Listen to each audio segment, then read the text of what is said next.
السلام علیکم ورحمۃ اللہ وبرکاتہ۔ بسم اللہ والحمد للہ والصلاة والسلام علی رسول اللہ وعلی آلہ وصحبہ ومن والاه وبعد۔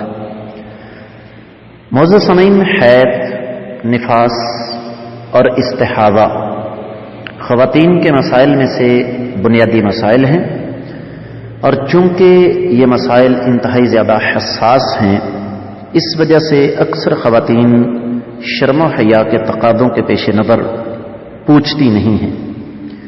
ایک سوال کثرت کے ساتھ مجھ سے ہوتا ہے کہ ڈلیوری کے بعد، بچے کی پیدائش کے بعد ایک خاتون جو ہے اگر 40 دن سے پہلے اس کا خون رک جاتا ہے تو کیا وہ نفاس میں ہی رہے گی، 40 دن پورے کرے گی، یا نفاس کے احکامات اس پر سے اٹھ جائیں گے؟ اس بارے میں جب قرآن و حدیث کے دلائل کا گہری نظر سے مطالعہ کیا گیا تو دو باتیں سامنے آئی ہیں۔ پہلی بات تو یہ کہ ضروری نہیں ہے کہ نفاس 40 دن ہی ہو، کم بھی ہو سکتا ہے، لیکن زیادہ نہیں ہوتا۔ اگر زیادہ ہوگا تو وہ نفاس نہیں ہے۔ ایک بات ہو گئی۔ اب 40 دن سے پہلے کتنا ہوگا اس کی کوئی حد بندی نہیں، مختلف عورتوں کا مختلف مزاج ہوتا ہے۔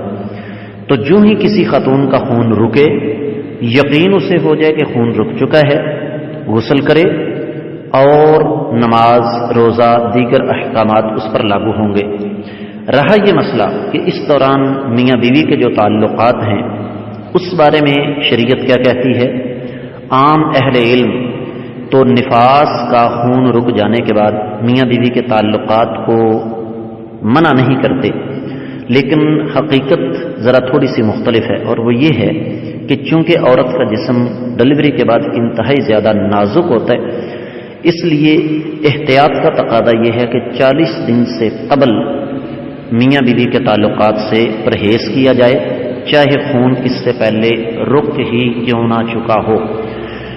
تو میں امید کرتا ہوں کہ انشاءاللہ آپ کو یہ بات اچھی طرح سمجھ آ گئی ہوگی۔ اللہ تعالی ہمیں سمجھنے کی توفیق عطا فرمائے۔